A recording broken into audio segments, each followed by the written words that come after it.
Hello दोस्तों, नमस्कार। स्वागत है आपका एग्जाम गुरुजी के यूट्यूब चैनल में। आज ये हमारी जो क्लास है, क्लास जो आज जो हमारी ये होगी हमारी 35वीं क्लास। 35वीं क्लास में जो आज हम टॉपिक देखेंगे, यहाँ पे 34वां लिखा आ रहा है, क्लास हमारी 35वीं होगी। 35वीं क्लास में जो हमारा टॉपिक होगा वो होगा भारत की सामान्य जानकारी, भारत के भूगोल का, क्योंकि हमारा विश्व का भूगोल वाला टॉपिक समाप्त हो चुका है। आज जो हमारा टॉपिक चलेगा वो चलेगा हमारा भारत का भूगोल। भारत के भूगोल के हमारे 8 टेस्ट होंगे। उन 8 टेस्ट में जो भारत की सामान्य जानकारी है उससे संबंधित हम जो हमारी टेस्ट सीरीज होती है, टेस्ट सीरीज में जो हमारे 50 क्वेश्चन होते हैं, 50 में से यहाँ पे हम 20 क्वेश्चनों की चर्चा करेंगे। साथ ही साथ में इससे पुरानी क्लास में जो आपके 10 क्वेश्चन रह गए थे, आज हम उनकी भी चर्चा करेंगे। पहले मुझे कमेंट करके बताइए आप सभी को मेरी आवाज सही से आ रही है, वीडियो सही से चल रहा है।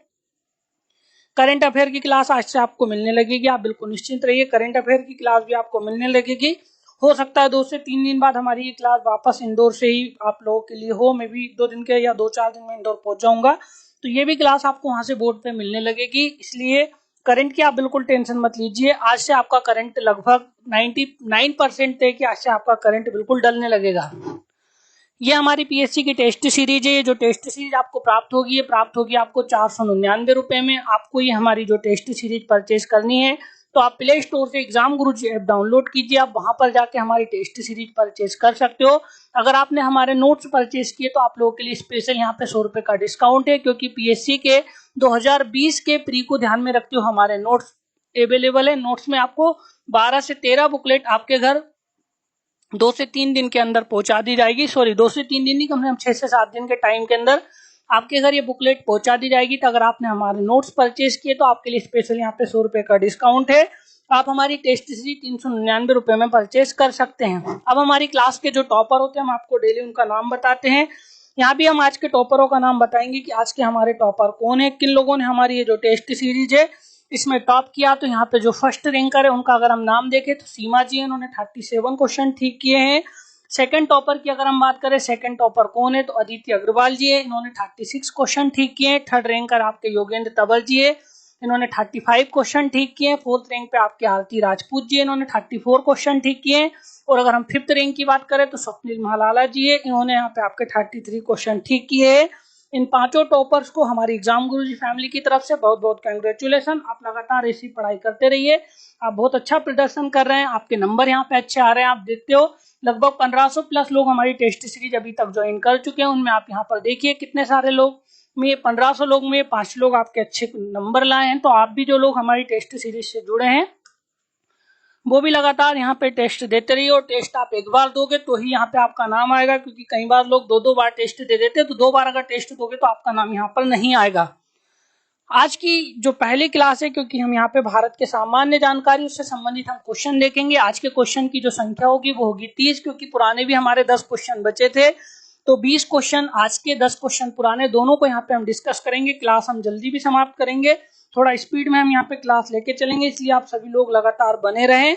स्पीड में मैं यहाँ आपको आपका आंसर बताता जाऊंगा। अगर हम यहाँ पे देखें कि कैलाश मानसरोवर तीर्थ यात्रा के लिए हमें वीजा लेना पड़ता है, क्योंकि यहाँ स्थित है। जब आप भारत का भूगोल पढ़ते हो तो भारत के भूगोल में जब आप उत्तराखंड के अंदर कुछ दर्रे आपको पढ़ाए जाते हैं, आप उत्तराखंड के यहाँ पर दर्रे पढ़ते हो तो आपको 2 से 3 दर्रे पढ़ाए जाते हैं। आपको एक तो नीतीला दर्रा, नीतीला के बाद आपका दूसरा जो आ जाएगा वो आ जाएगा आपका कौन सा, मानाला, और मानाला के बाद आ जाएगा आपका कौन सा, लिपुलेख। अब आप ये जानते हो कि ये जो तीनों दर्रे पड़ते हैं कौन से राज्य के अंदर पड़ते हैं, उस राज्य का जो नाम है वो है आपका कौन सा, उत्तराखंड। तो आप इन दर्रों में से वैसे तो नीलतीला या लिपुलेख दर्रे का अधिकांशतः यूज कैलाश मानसरोवर यात्रा के लिए किया जाता है।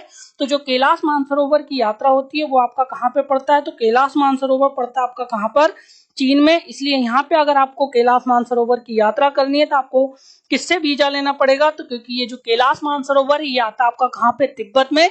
और आप जानते हो तिब्बत अब किसके पास आ गया, तो तिब्बत अब वर्तमान में किसका हिस्सा है, आपका चीन का। तो यहाँ पे इसका जो आंसर होगा वो हो जाएगा आपका कौन सा, चीन में। इसलिए यहाँ पे जिन लोगों ने इसका आंसर चीनी तिब्बत लगाया है उन सभी का आंसर बिल्कुल सही है। अब हम अगले क्वेश्चन की चर्चा कर रहे हैं, क्वेश्चन नंबर 2 अब आपकी स्क्रीन पर है। 8 डिग्री चैनल अलग करता है। आपको ये बताना है कि जो 8 डिग्री चैनल है वहाँ किस किस को अलग करता है, मालदीव और मिनिकॉय, लक्षद्वीप और मिनिकॉय, अंडमान और निकोबार द्वीप, उत्तरी अंडमान और मध्य अंडमान को। तो जल्दी कमेंट करके बता दीजिए कि जो आपका 8 डिग्री चैनल है वहाँ किस किस को अलग करता है। यहाँ पे अगर आप जब भारत का भूगोल पढ़ते हो तो जब यहाँ पे आप इधर वाला हिस्सा जो देखते हो, यहाँ पे अगर आप यहाँ से ये भारत का भूगोल का जब आप मैप बनाओगे तो यहाँ पे आप जो इधर वाला एरिया देखते हो ये इधर पड़ता है आपका कौन सा, अरब सागर। और ये जो अरब सागर है यहाँ पे आपके 2 द्वीप, यहाँ पे एक अलग देश पड़ता है, उस देश का नाम है आपका कौन सा, मालदीव। ध्यान रखिएगा उसका नाम है आपका कौन सा, मालदीव। और मालदीव के बाद आपका अगर हम यहाँ पे देखें, क्योंकि हमने यहाँ पे 8 डिग्री चैनल पढ़ा है, तो यहाँ पे मालदीव के बाद आ जाता है आपका कौन सा, मिनिकॉय। मालदीव के बाद आता है आपका कौन सा, मिनिकॉय। और मिनिकॉय के बाद आ जाता है आपका कौन सा, लक्षद्वीप। तो यहाँ पे आप 2 चीज याद रखिएगा, या तो आप इसे एक ट्रिक से भी याद रख सकते हो। मैं आपको एक ट्रिक भी बता देता हूँ, 8 डिग्री और 9 डिग्री दोनों की आप इसको याद रख लीजिए, मामी और लामी नाम से। ध्यान रखिएगा मामी, और आप याद रख लीजिए इसे आपका कौन सा, लामी। तो मालदीव और मिनिकॉय दोनों को जो अलग करता है उस चैनल का नाम है 8 डिग्री चैनल, और लक्षद्वीप और मिनिकॉय इन दोनों को जो अलग करता है उस चैनल का नाम है आपका कौन सा, 9 डिग्री चैनल। तो मैंने यहाँ पे आपसे पूछा है कि 8 डिग्री चैनल किस किस को अलग करता है, तो जो 8 डिग्री चैनल अलग करता है वो करता है आपका मालदीव और मिनिकॉय को। इसलिए जिन लोगों ने इसका आंसर मालदीव और मिनिकॉय लगाया है उन सभी का आंसर बिल्कुल सही है। अब हम अगले क्वेश्चन की बात कर रहे हैं, क्वेश्चन नंबर। तो यहाँ पे भी आप देख लीजिए, ये आपका भारत का मैप है। इधर जब आप इधर वाले एरिया में आओगे तो यहाँ पे आपका इधर ये जो पड़ता है, ये पड़ता है आपका यहाँ पे मालदीव, और मालदीव के बाद यहाँ पे आ जाता है आपका मिनिकॉय, फिर आपका आ जाता है आपका कौन सा, लक्षद्वीप। तो मालदीव और मिनिकॉय के बीच जो चैनल है उसका नाम है आपका कौन सा चैनल, तो उस चैनल का नाम है आपका कौन सा, 8 डिग्री। तो मालदीव और मिनिकॉय दोनों को जिस चैनल के द्वारा अलग होते हैं उस चैनल का नाम है आपका क्या, 8 डिग्री चैनल। अगला क्वेश्चन अब आपकी स्क्रीन पर, भारत का सबसे पूर्वी बिंदु निम्न में से कौन सा है। आपको भारत का सबसे पूर्वी बिंदु बताना है कि भारत का सबसे पूर्वी बिंदु इनमें से कौन सा होगा। अगर हम पीछे मैप में वापस चले तो यहाँ पे देखिएगा, मैं भारत के पूर्वी, पश्चिमी, उत्तरी, दक्षिणी सब बिंदु में आपको बता देता हूँ। यहाँ पे अगर हम भारत की बात करें तो भारत का पूर्वी बिंदु ये जो आपका अरुणाचल प्रदेश लगता है, यहाँ पर लगता है आपका कौन सा, किबीथू। ध्यान रखिएगा इसको किबीथू भी बोला जाता है, कभी कभी इसको बालागू भी बोला जाता है। तो किबीथू, बालागू, अरुणाचल प्रदेश ये भारत का सबसे पूर्वी बिंदु है। अगर हम यहाँ पे सबसे पश्चिमी बिंदु की बात करें कि सबसे पश्चिमी बिंदु क्या होगा, तो यहाँ पे आप देखिएगा ये है आपका क्या, सरक्रीक। और सरक्रीक के पास ही लगता है आपका कौन सा, गोरमाता। तो सरक्रीक या गोरमाता ये कौन सा हो जाएगा, सबसे पश्चिमी। अगर यहाँ पे बात करें सबसे उत्तरी बिंदु की, तो ध्यान रखिएगा जो सबसे उत्तरी बिंदु लगता है वो लगता है आपका कौन सा, इंदिरा कोल। यहाँ पर ध्यान रखिएगा इसका नाम है इंदिरा कोल। अगर मैं बात करूं सबसे दक्षिणी बिंदु, तो जो आप ग्रेट निकोबार पढ़ते हो, तो ग्रेट निकोबार के पास यहाँ पर आप जब आते हो तो ये जो भारत का सबसे दक्षिणी बिंदु लगता है, ध्यान रखिएगा इसका नाम है आपका क्या, इंदिरा पॉइंट। लेकिन यहाँ पे आपसे क्वेश्चन पूछा है पूर्वी बिंदु, लेकिन एक बात और याद रखिएगा, कभी अगर आपसे क्वेश्चन पूछ लिया जाए कि मुख्य भूमि का दक्षिणतम बिंदु क्या है, तो आप ये जो मैप देख रहे हो, ये जो मुख्य भूमि ये वाला आपका आता है, तो जो दक्षिणतम बिंदु आता है उसका नाम है आपका कौन सा, कन्याकुमारी। तो दोनों क्वेश्चन में आप याद रखिएगा, अगर आपसे पूछा जाए कि भारत का दक्षिणी बिंदु तो आपको लगाना है इंदिरा पॉइंट, और पूछा जाए मुख्य भूमि का दक्षिणी बिंदु तो आपको लगाना है केप केमोरिन या कन्याकुमारी। तो जो भारत की मुख्य भूमि का दक्षिणी बिंदु है वो है कन्याकुमारी, और अगर भारत का दक्षिणी बिंदु पूछा जाए सुदूर दक्षिणी तो वो आ जाएगा आपका कौन सा, इंदिरा पॉइंट। उत्तर में आपका इंदिरा कोल है, दक्षिण में आपका इंदिरा पॉइंट है, पूर्वी बिंदु किबीथू अरुणाचल प्रदेश है या बालागू अरुणाचल प्रदेश है, पश्चिमी बिंदु आपका क्या है, सरक्रीक गुजरात। तो यहाँ पे आपसे क्वेश्चन जो पूछा गया था वो पूछा गया था सबसे पूर्वी बिंदु, तो सबसे पूर्वी बिंदु क्या होगा आपका, किबीथू, या इसी को बोलते हैं हम आपका क्या, बालागू। तो इसलिए क्वेश्चन नंबर 3 का आंसर जिन लोगों ने डी दिया है उन सभी का आंसर बिल्कुल सही है। अगले क्वेश्चन की हम बात करें, क्वेश्चन नंबर 4, अंडमान निकोबार द्वीप समूह की राजधानी पोर्ट ब्लेयर किस द्वीप पर स्थित है। बहुत अच्छा क्वेश्चन है। अगर आपने 2016 के जेल प्रेरी का पेपर दिया होगा तो उसमें ये क्वेश्चन पूछा भी था, और इसीलिए मैंने यहाँ पे आपसे क्वेश्चन पूछा है कि जो अंडमान निकोबार द्वीप समूह की राजधानी है पोर्ट ब्लेयर, वहां किस द्वीप पर स्थित है। अगर हम इसको मैप में देखें कि अंडमान निकोबार द्वीप समूह की राजधानी पोर्ट ब्लेयर आपकी कहां पर स्थित है, तो यहाँ पे आप देख रहे हो ये आपका अंडमान निकोबार द्वीप समूह आपको ये दिखाई दे रहा है, ये जो राजधानी दिख रही है इस राजधानी का नाम है आपका कौन सा, पोर्ट ब्लेयर। तो यहाँ पे आ जाता है सबसे पहले उत्तरी अंडमान, उत्तरी अंडमान के बाद मध्य अंडमान, मध्य अंडमान के बाद कौन सा आ जाता है आपका दक्षिणी अंडमान। फिर आपका लघु अंडमान, फिर आपका कार निकोबार और फिर आ जाता है आपका कौन सा, ग्रेट निकोबार। तो यहाँ पे आपसे पूछा है कि अंडमान निकोबार द्वीप समूह की जो राजधानी है जिसका नाम हम पोर्ट ब्लेयर बोलते हैं, तो ध्यान रखिएगा ये जो राजधानी स्थित है, उस जो द्वीप है उस द्वीप का नाम है आपका कौन सा, दक्षिणी अंडमान। तो अंडमान निकोबार द्वीप समूह की राजधानी पोर्ट ब्लेयर किस द्वीप पर स्थित है, तो उस द्वीप का नाम है आपका कौन सा, दक्षिणी अंडमान। इसलिए क्वेश्चन नंबर जो आपका ये था, इसका जो लोगों ने आंसर दक्षिणी अंडमान लगाया है उन सभी का आंसर बिल्कुल सही है। यहाँ पे इसको आंसर आपको उत्तरी अंडमान शो हो रहा है, उत्तरी अंडमान इसका आंसर नहीं होगा, इसका जो आंसर होगा वो होगा आपका कौन सा, दक्षिणी अंडमान। तो क्वेश्चन 4 का आंसर भले आपको पीपीटी पे उत्तरी अंडमान शो हो रहा है, लेकिन उत्तरी अंडमान इसका आंसर नहीं है, इसका जो आंसर होगा वो होगा आपका क्या, दक्षिणी अंडमान। क्वेश्चन नंबर 5वां आपकी स्क्रीन पर, भारत के निम्न में से किस राज्य की सीमा चीन, भूटान और नेपाल से लगती है। बहुत अच्छा क्वेश्चन है आपका पेपर में, अगर आप 2015 का प्री का पेपर देखोगे तो आपकी ये जो सीमा थी, इन सीमाएं से जितने भी राज्य लगते हैं इससे संबंधित कम से कम 3 से 4 क्वेश्चन आपके 2000 प्री के पेपर में आए थे। तो यहाँ पर भी मैंने उसी हिसाब से आपसे क्वेश्चन पूछा है कि भारत का ऐसा कौन सा राज्य है जिसकी सीमा चीन से भी लगती है, भूटान से भी लगती है और नेपाल से भी लगती है। तो मुझे जल्दी कमेंट करके बता दीजिए, सिक्किम है, अरुणाचल प्रदेश है, उत्तराखंड है या त्रिपुरा है। तो जल्दी देखते हैं लोगों के क्या क्या मुझे आंसर मिले। यहाँ पे आप देखिएगा, सबसे पहले आप अगर मैप में देखोगे तो यहाँ पर ये जो आपका राज्य दिख रहा है, इस राज्य का नाम है आपका कौन सा, सिक्किम। सिक्किम के जब आप इधर वाले एरिया में जाओगे तो इधर आप देख रहे हो किसकी सीमा लग रही है आपकी, तो यहाँ पर लग रहा है आपका कौन सा, नेपाल। नेपाल के ऊपर अगर आप यहाँ पर देखोगे तो ये लग रहा है आपका, यहाँ पे सिक्किम के ऊपर आपका कौन सा, चीन। और इधर वाले एरिया में आप यहाँ पर देखोगे तो ये लगता है आपका कौन सा, भूटान। और कभी कभी क्वेश्चन इस प्रकार से भी पूछा जाता है, क्योंकि जब आप अरुणाचल प्रदेश के बारे में पढ़ते हो तो यहाँ पे आप अरुणाचल प्रदेश देखिए, इधर इसकी सीमा भूटान से लग रही है, ऊपर आपकी चीन से, इधर किससे, आपकी म्यांमार से। तो कई बार आपसे ऐसे क्वेश्चन पूछा जाता है कि भारत के ऐसे राज्य का नाम बताइए जिसकी सीमा 3 राज्यों या 3 देशों से लगती है। तो एक देश का नाम आपने देखा जिसका नाम है आपका सिक्किम, और दूसरे देश का नाम अभी आपने दूसरे राज्य का नाम देखा, उसका नाम है आपका कौन सा, अरुणाचल प्रदेश।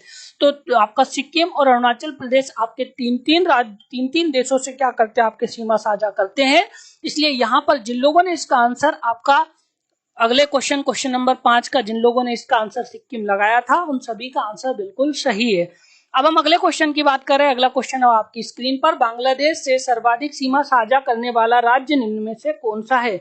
आपसे ये क्वेश्चन कई बार पेपर में पूछा भी जाएगा और हो सकता है आने वाले समय में इसमें से एक क्वेश्चन आपको जरूर पेपर में देखने को मिले कि बांग्लादेश से सर्वाधिक सीमा साझा करने वाला राज्य निम्न में से कौन सा है। तो यहाँ पे अगर आप अपने पीपीटी का मैप में जाओगे तो मैप में आप यहाँ पर देखिए, मैं आपको बताता हूँ कि कौन कौन से राज्य की सीमा किस किस से लगती है। आप जानते हो भारत की सबसे ज्यादा सीमा जो लगती है वो लगती है आपकी किससे, बांग्लादेश से। 4096 किलोमीटर सीमा हम बांग्लादेश से साझा कर रहे हैं। तो यहाँ पे आप देखिएगा सबसे ज्यादा जो सीमा साझा कर रहा है उस राज्य का नाम आपको स्पष्ट रूप से मेरे पेन की जो आपकी स्याही चल रही है उसके अनुसार आप बिल्कुल बता सकते हो कि सबसे ज्यादा जो सीमा लग रही है वो किससे लग रही है, आपके पश्चिम बंगाल से। तो यहाँ पर ध्यान रखिएगा, मैं कुछ राज्यों के नाम आपको बता भी देता हूँ, ये आप जरूर नोट करके याद रखिएगा। जो बांग्लादेश है वो सबसे ज्यादा सीमा साझा करता किसके साथ, आपके पश्चिम बंगाल के साथ। और अगर हम बात करें चीन सर्वाधिक सीमा किसके साथ साझा करता है, तो चीन के साथ जिस राज्य की सबसे ज्यादा सीमा लगती है उसका नाम है आपका कौन सा, जम्मू कश्मीर। वैसे जम्मू कश्मीर अब राज्य नहीं बचा, ये अब आपका क्या है, केंद्र शासित प्रदेश। पाकिस्तान से जिसकी सर्वाधिक सीमा लगती है, अगर हम उसके बारे में देखें कि पाकिस्तान से सर्वाधिक सीमा किसकी लग रही है, तो यहाँ पर भी ध्यान रखिएगा, इसका भी क्या आ जाएगा, आपका जम्मू कश्मीर। अगर हम बात करें नेपाल से सर्वाधिक सीमा किस राज्य की लगती है, तो नेपाल से जो सर्वाधिक सीमा लगती है वहां किसकी लगती है, आपकी यूपी की। और अगर हम बात करें म्यांमार की सीमा किससे सबसे ज्यादा लगती है, तो म्यांमार की सबसे ज्यादा जो सीमा लगती है वो किससे लगती है, आपके तो मां से म्यांमार, और मां से किससे लगेगी, आपकी मिजोरम से। और अगर हम बात करें यहाँ पे भूटान की सर्वाधिक सीमा किससे लगती है, तो जो भूटान है उसकी सर्वाधिक सीमा जो लगती है वो लगती है आपकी किससे, असम से। मैंने यहाँ पे आपसे पूछा था कि बांग्लादेश से सर्वाधिक सीमा साझा करने वाला राज्य कौन सा है, तो बांग्लादेश से जो सर्वाधिक सीमा साझा करता है उस राज्य का नाम है आपका कौन सा, पश्चिम बंगाल। इसलिए क्वेश्चन नंबर 6 का आंसर जिन लोगों ने पश्चिम बंगाल लगाया है उन सभी का आंसर बिल्कुल सही है। अगला क्वेश्चन से पहले ये आप हमारी पीएससी की टेस्ट सीरीज है जिसका डिस्कशन अभी आप देख रहे हो। अगर आप ये टेस्ट सीरीज ज्वाइन करना चाहते हो तो आप प्ले स्टोर पे आप एग्जाम गुरुजी ऐप अगर अभी तक आपने डाउनलोड नहीं किया है तो डाउनलोड कर लीजिए। अगर आपके पास डाउनलोड है तो आप उस पे जाकर आप हमारी टेस्ट सीरीज 499 रुपए में परचेज कर सकते हो। हमारे नोट्स 999 रुपए में 2020 की प्री के अवेलेबल है। अगर आपने हमारे 2020 के नोट्स परचेज किए तो स्पेशल यहाँ पे 100 रुपए का डिस्काउंट है, आप लोगों के लिए टेस्ट सीरीज 399 रुपए में प्राप्त होगी। अगला क्वेश्चन है आपकी स्क्रीन पर, क्षेत्रफल के मामले में निम्नलिखित में से कौन सा देश भारत से बड़ा नहीं है। आपको ये बताना है कि ये जो क्षेत्रफल के मामले में कौन सा देश भारत से बड़ा नहीं है, ऑस्ट्रेलिया, ब्राजील, कनाडा या इंडोनेशिया। मैंने आपको पहले भी कई बार एक ट्रिक आपको बताई है कि आप एक ट्रिक के माध्यम से सारी चीजें याद रख सकते हो। मैंने आपको ट्रिक बताई थी आपकी, क्या, रुक चीन अब आ भारत, रुक चीन अब आ भारत, अब आ भारत। अब यहाँ पे देखिएगा, आपको पता है कि भारत क्षेत्रफल में कौन सा बड़ा देश है, आपका 7वां बड़ा देश है। यहाँ पे आपका आ जाएगा सबसे बड़ा क्षेत्रफल वाला देश रूस, दूसरे नंबर पे जो सबसे बड़ा क्षेत्रफल में देश है उसका नाम कनाडा। फिर यहाँ पे ध्यान रखिएगा पूरा एक देश का नाम है, उसका नाम है आपका चीन। चीन के बाद आ जाएगा आपका कौन सा, अमेरिका। अमेरिका के बाद आ जाएगा आपका कौन सा, ब्राजील। ध्यान रखिएगा, अमेरिका के बाद ब्राजील, और ब्राजील के बाद आ जाएगा आपका कौन सा, ऑस्ट्रेलिया, और ऑस्ट्रेलिया के बाद आ जाएगा आपका कौन सा, भारत। तो आपको पता चल गया है कि भारत से पहले के 7 देश कौन कौन से हैं। इसमें आपको स्पष्ट रूप से दिख रहा है कि इंडोनेशिया 7 से पहले नहीं है। तो यहाँ पे आप याद रखिएगा, इसका जो आंसर होगा वो होगा आपका क्या, इंडोनेशिया। तो क्वेश्चन 7 का आंसर जिन लोगों ने इंडोनेशिया लगाया है उन सभी का आंसर बिल्कुल सही है। ये आपने अब की बार के पेपर में भी क्वेश्चन देखा था कि भारत की सर्वाधिक सीमा साझा करने वाले देशों को ज्यादा से कम के क्रम में जमाइए। आपको ये बताना है कि भारत के 4 सर्वाधिक किन देशों से भारत की सीमा लगती है। अगर मैं आपको ये क्वेश्चन का आंसर, अभी आपने 2019 का अगर प्री का पेपर दिया हो, क्योंकि सभी लोगों की मार्कशीट उसमें आ चुकी है, मुझे उम्मीद है सभी लोगों के अच्छे नंबर होंगे। तो यहाँ पे उसमें 2019 के पेपर में भी आपसे क्वेश्चन पूछा था कि भारत की सर्वाधिक सीमा साझा करने वाले देशों को ज्यादा से कम के क्रम में आपको जमाना है। अब यहाँ पे आप देखिएगा, अगर आप ज्यादा से कम के क्रम में जमाओगे तो मैं आपको 4 देशों के यहाँ पे सीमा के साथ भी बता देता हूँ। सबसे ज्यादा जो हम सीमा साझा करते हैं, ये ध्यान रखिएगा, 2 बार का क्वेश्चन पूछा था, 2015 के प्री में भी पूछा था, लेकिन 2015 के प्री में लोगों ने ये कंफ्यूजन कर लिया था कि सबसे ज्यादा लंबी सीमा किससे साझा करते हैं, लंबी हो या लंबाई में, दोनों ध्यान रखिएगा। हम सबसे ज्यादा सीमा बांग्लादेश से भारत की लगती है 4096 किलोमीटर। फिर आपकी जिस देश से सीमा लगती है उसका नाम है आपका क्या, चीन। चीन से सीमा जो हमारी लगती है वो लगती है हमारी 3488। फिर हमारी जो सीमा लगती है वहां लगती है आपके किससे, पाकिस्तान से। पाकिस्तान से कितनी लगती है हमारी, तो पाकिस्तान से लगती है 3323। पाकिस्तान के बाद जो अगला आपका जो देश है उस देश का नाम है आपका नेपाल। नेपाल के साथ कितनी लगती है हमारी, 1751। नेपाल के बाद आ जाता है आपका कौन सा, म्यांमार। म्यांमार के साथ कितनी लगती है हमारी, तो म्यांमार के साथ लगती है हमारी 1643। फिर आपको पता है भूटान से कितनी लगती है आपकी, 699 किलोमीटर। तो आपको स्पष्ट रूप से पता चल चुका है कि हमारी सर्वाधिक सीमा का सही क्रम कौन सा होगा। तो यहाँ पे सबसे पहला आ जाएगा बांग्लादेश, फिर आ जाएगा चीन, चीन के बाद आ जाएगा आपका पाकिस्तान, पाकिस्तान के बाद आ जाएगा आपका कौन सा, नेपाल। तो स्पष्ट रूप से आपको इसका आंसर पता सभी लोगों को चल चुका है कि इस क्वेश्चन का आंसर क्या होगा। तो इस क्वेश्चन का जो आपका आंसर होगा वो होगा आपका कौन सा, तो इसका जो आंसर हो जाएगा वो हो जाएगा आपका क्या, सी। तो जिन लोगों ने क्वेश्चन नंबर 8 का आंसर सी दिया है उन सभी का आंसर बिल्कुल सही है। अगले क्वेश्चन की बात करें, लक्षद्वीप समूह निम्न में से किस महासागर में स्थित है। बहुत सिंपल सा क्वेश्चन है, मुझे उम्मीद है आप सभी को इसका आंसर बिल्कुल सभी लोगों को पता होगा, क्योंकि आप जानते हो भारत के जो आप ऐसा जब भारत पढ़ते हो इधर जो आपका सागर लगता है उसका नाम है हिंद महासागर, इधर जो आपका सागर लगता है उसका नाम है अरब सागर, और इधर जो खाड़ी लगती है उस खाड़ी का नाम है आपकी क्या, बंगाल की खाड़ी। इधर लगता है आपका अंडमान निकोबार द्वीप समूह, इधर जो लगता है वो लगता है आपका कौन सा, लक्षद्वीप, और इधर आपका ये जो आ जाता है ये आ जाता है ऐसे में आपका कौन सा, श्रीलंका। तो यहाँ पे आपसे क्वेश्चन पूछा था कि लक्षद्वीप समूह निम्न में से किस महासागर में स्थित है। तो जो लक्षद्वीप समूह स्थित जिस महासागर में, उस महासागर का जो नाम है वो है आपका कौन सा महासागर। तो वो जो महासागर है वो होगा आपका कौन सा वाला, तो वो जो महासागर है उसका जो नाम होगा वो होगा आपका कौन सा, हिंद, जो आपका अरब सागर। इसलिए क्वेश्चन नंबर 9 का आंसर जिन लोगों ने अरब सागर लगाया है उन सभी का आंसर बिल्कुल सही है।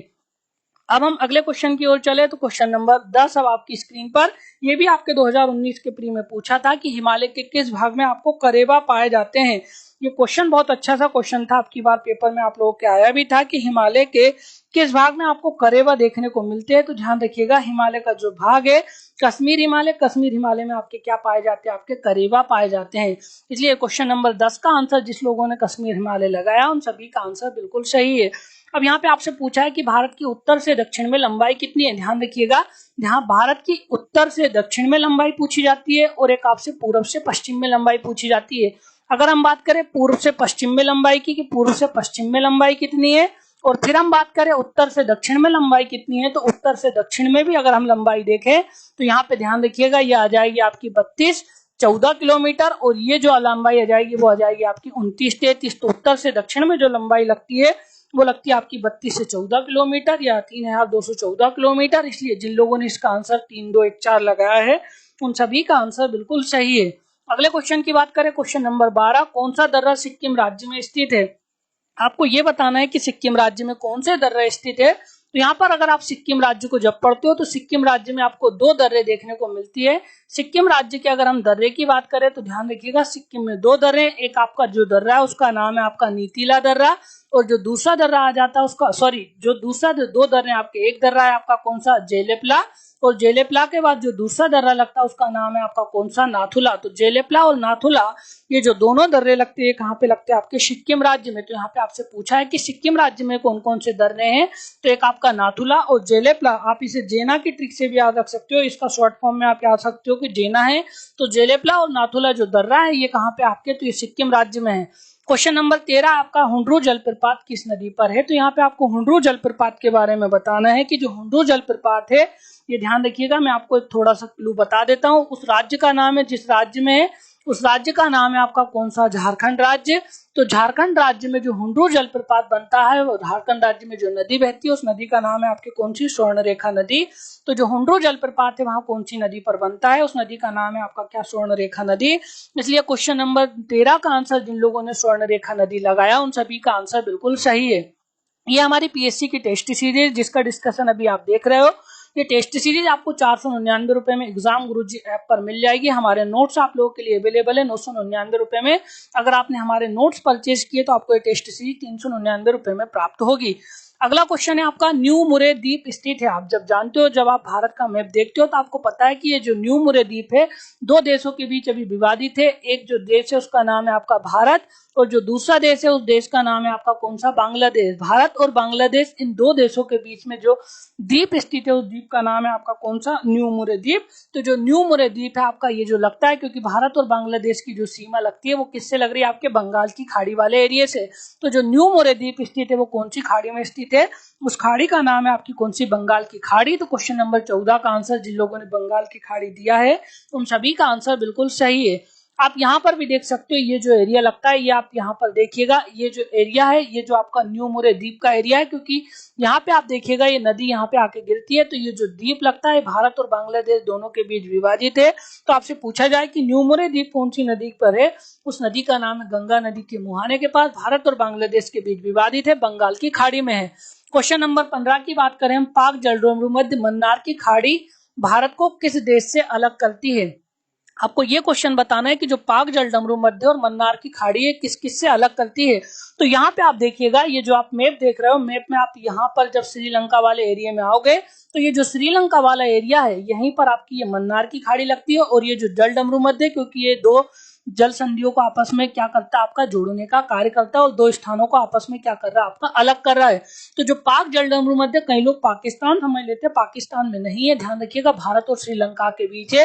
पाक का मतलब होता है बिल्कुल स्वच्छ, जिसने किसी भी प्रकार का कोई जुर्म या कुछ भी ना किया हो, जिसे हम बोलते हैं कि नापाक है। इस प्रकार जो पाक जलमृद है वो भारत और श्रीलंका के बीच स्थित है। तो इसलिए जिन लोगों ने क्वेश्चन नंबर ये जो हमारा था 15, जिन लोगों ने इसका आंसर श्रीलंका लगाया उन सभी का आंसर बिल्कुल सही है। अब आपसे क्वेश्चन पूछा है कि हिमालय की उत्पत्ति किस भूसन्नति से हुई थी? आपको ये बताना है कि जो हिमालय की उत्पत्ति हुई वहां कौन सी भूसन्नति से हुई, गोदावरी, टेथिस, शिवालिक या इनमें से कोई नहीं। अगर हम हिमालय की उत्पत्ति के बारे में जाने तो आप जानते हो हिमालय, आज जहां पर हिमालय है वहां पर एक विशाल महासागर हुआ करता था, उस महासागर का नाम था आपका कौन सा, तेथिस महासागर। और ये जो तेथिस महासागर था ये ध्यान रखिएगा एक प्रकार की क्या थी, आपकी भूसन्नति। ये जो कोबर का भूसन्नति सिद्धांत है उन्होंने प्रतिपादन किया है, और इस भूसन्नति में बाद में क्या पड़े, आपके बलन पड़े, और बलन पड़ने से आपके हिमालय का क्या हुआ, आपका निर्माण हुआ। तो जो हिमालय की उत्पत्ति हुई उस भूसन्नति का नाम था तेथिस भूसन्नति। ये क्वेश्चन पूछा भी जाए कि आज जहां पर हिमालय वहां पर पहले कोई सा एक सागर हिलोरे खाता था या महासागर हिलोरे खाता था, उसका नाम क्या था, तो उसका नाम था आपका कौन सा, तेथिस। क्वेश्चन नंबर 17 अब आपकी स्क्रीन पर, भारतीय मानक समय IST निम्नलिखित में से स्थानों में से किसके समीप से लिया जाता है? आप जानते हो भारत की जो समय रेखा है वो है आपके कौन सी, 82.5 डिग्री पूर्वी देशांतर रेखा, जिसे हमने क्या माना है, भारत की समय रेखा। ये जो देशांतर रेखा है आपकी 5 देशों से होकर गुजरती है, 5 राज्यों से होकर गुजरती है। आपकी यूपी, यूपी के बाद जो आ जाएगा एमपी, एमपी के बाद आ जाएगा छत्तीसगढ़, छत्तीसगढ़ के बाद आ जाएगा आपका कौन सा ओडिशा, और ओडिशा के बाद आ जाएगा आपका कौन सा आंध्र प्रदेश। इन 5 देशों से, सॉरी 5 राज्यों से होकर आपकी मानक समय रेखा गुजरती है जो 82.5 डिग्री पूर्वी देशांतर है उसे। इसको हमने जो माना है वो माना आपका कहाँ से, इलाहाबाद के नैनी से। तो ध्यान रखिएगा कभी आपसे पूछा जाए कि जो भारतीय मानक समय वह कहाँ से गुजरती है। वैसे वर्तमान में इसका नाम प्रयागराज, इलाहाबाद नहीं रहा है, वर्तमान में उसका नाम हो गया आपका कौन सा, प्रयागराज। तो कभी कभी प्रयागराज नहीं लिखा आ जाए तो आप कंफ्यूज मत होइएगा, क्योंकि इलाहाबाद का ही नाम क्या कर दिया गया आपका, प्रयागराज। तो भारतीय मानक समय रेखा निम्नलिखित स्थानों में से किसके समीप से गुजरती है, तो ये गुजरती है आपकी कहाँ से, इलाहाबाद के नैनी से। अगले क्वेश्चन की बात करें, क्वेश्चन नंबर 18, मुख्य भूमि का दक्षिणतम बिंदु निम्न में से कौन सा है।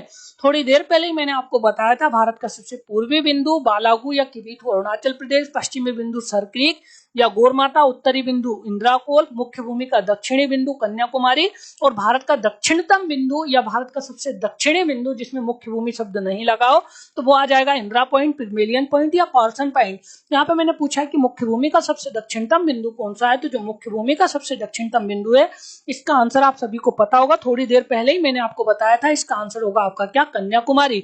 अगले क्वेश्चन की बात करें, भारत एवं चीन की सीमा रेखा को किस नाम से जाना जाता है।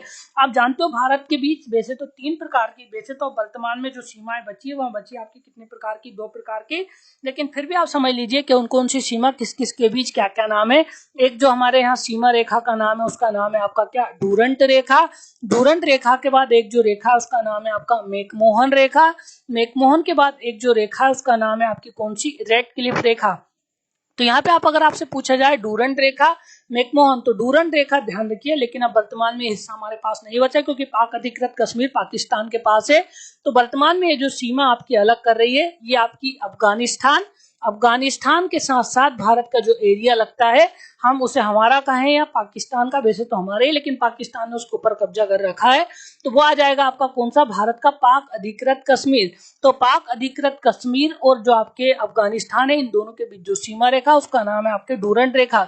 मैकमोहन रेखा अभी आप जानते हो भारत और चीन के बीच विवाद चल रहा है, तो मैकमोहन रेखा किस किस के बीच है, ये भारत एवं किसके बीच है, चीन के बीच, लेकिन इसका जो स्पेसिफिक निर्धारण है वो सिर्फ एक ही राज्य में, उस राज्य का नाम है आपका कौन सा, अरुणाचल प्रदेश। वैसे भारत और चीन की सीमा रेखा को संपूर्ण को मैकमोहन रेखा नहीं बोलते, जो स्पेसिफिक अरुणाचल प्रदेश में उसी को हम क्या बोलते हैं, मैकमोहन। रेड क्लिफ आपको पता ही है, हमारा एक पड़ोसी देश जो आपका बहुत उद्यम करता रहता है उसका नाम है पाकिस्तान। तो भारत और पाकिस्तान के बीच जो सीमा रेखा उसका नाम है आपकी कौन सी, रेड क्लिफ रेखा। तो क्वेश्चन नंबर 19 का जिन लोगों ने इसका आंसर, क्योंकि यहाँ पे मैंने आपसे पूछा था कि भारत एवं चीन के बीच कौन सी सीमा रेखा उसका नाम है आपका क्या, मैकमोहन। क्वेश्चन नंबर 20, निम्नलिखित में से कौन सा भारतीय राज्य कर्क रेखा के उत्तर में स्थित है। बहुत सिंपल सा आपका क्वेश्चन है, आप सभी ने ये वैसे क्वेश्चन 2015 के मेंस में भी पूछा था कि भारत के कितने राज्य ऐसे हैं जो आपकी कर्क रेखा पर स्थित है। तो यहाँ पे आप सबसे पहले देखिएगा जो राज्य स्थित है उसका नाम है आपका गुजरात। गुजरात के बाद जो राज्य उसका नाम है आपका कौन सा, राजस्थान। राजस्थान के बाद आपका एमपी। एमपी के बाद कौन सा आपका, छत्तीसगढ़।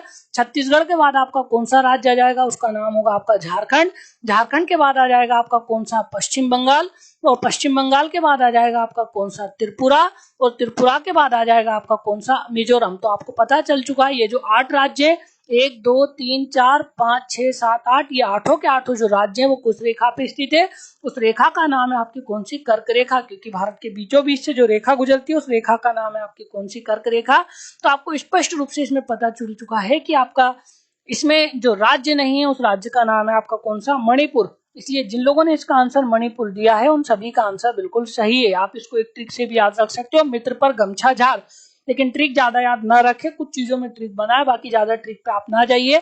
तो गुजरात, राजस्थान, मध्य प्रदेश, छत्तीसगढ़, झारखंड, पश्चिम बंगाल, त्रिपुरा और मिजोरम ये आपके सीरियल से क्रमशः आपके राज्य हैं। अब आपके क्वेश्चन आ गए जो पुराने रह गए थे, क्योंकि इससे पहले की क्लास 10 क्वेश्चन पे हमारी बंद हो गई थी।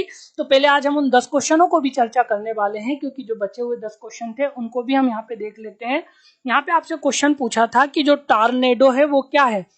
अगर हम टॉर्नेडो के बारे में जाने, क्योंकि जब आपने चक्रवात पढ़े हैं तब मैंने आपको चक्रवातों के कुछ नाम भी मैंने बताए थे, जैसे आपको टॉर्नेडो बताया था, टॉर्नेडो के बाद मैंने आपको बिलीबिलीज बताया था, बिलीबिली बताया था, और बिलीबिली के बाद मैंने आपको यहाँ पे टाइफून बताया था। तो टाइफून के बारे में आपको पता है कि ये दक्षिण चीन सागर में चलते हैं। ये कहाँ पे चलते हैं? दक्षिणी चीन सागर।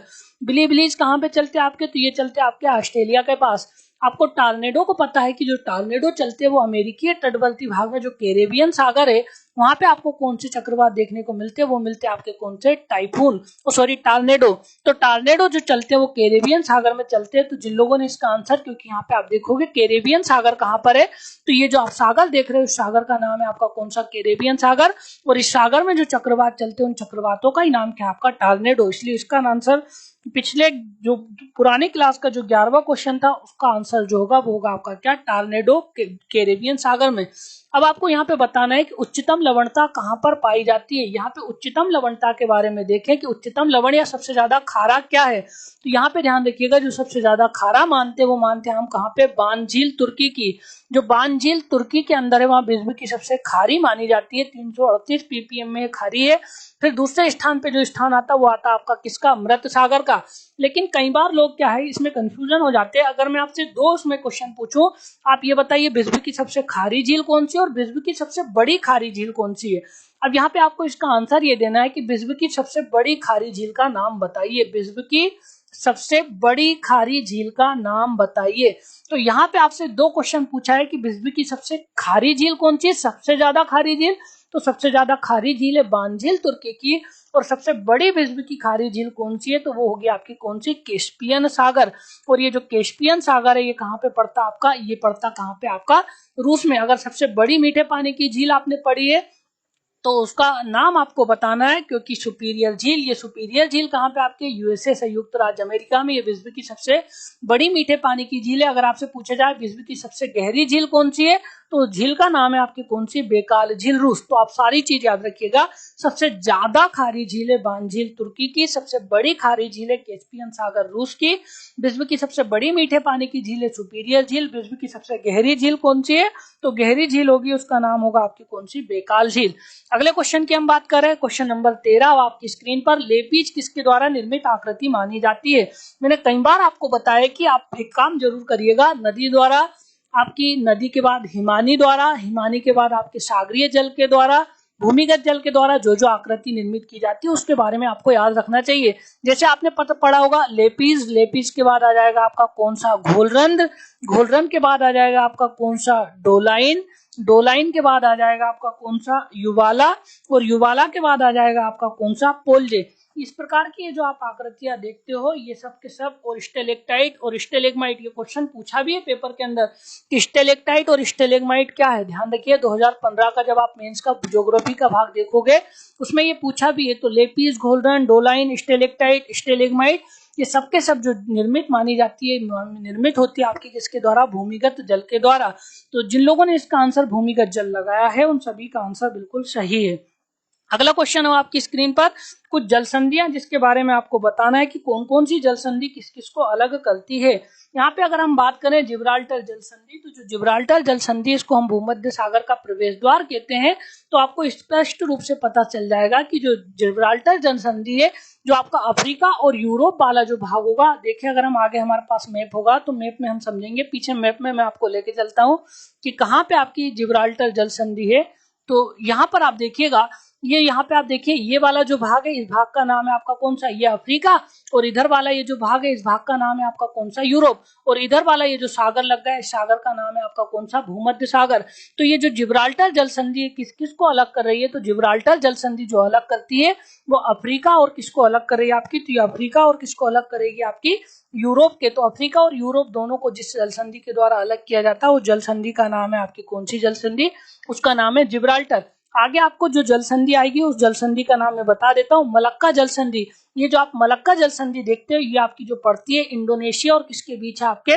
तो ये इंडोनेशिया और मलेशिया के बीच। जब आप इधर रूस वाला भाग पढ़ते हो तो जो आप रूस का अलास्का वाला भाग पढ़ते हो वहां पे जो आप जल संधि देखते हो उस जल संधि का जो नाम है उस जल संधि का नाम है बेरिंग जल संधि, जो कि अंतरराष्ट्रीय तिथि रेखा के समीप स्थित है।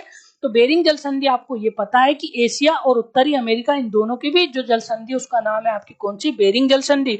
अगर हम बात करें हार्मुज जल संधि, तो जो आप फारस की खाड़ी और ओमान की खाड़ी देखते हो, ध्यान रखिएगा फारस की खाड़ी और जब आप ओमान की खाड़ी के बीच देखोगे तो फारस की खाड़ी और ओमान की खाड़ी के बीच जो जल संधि है उसका नाम है आपकी कौन सी, हार्मुज।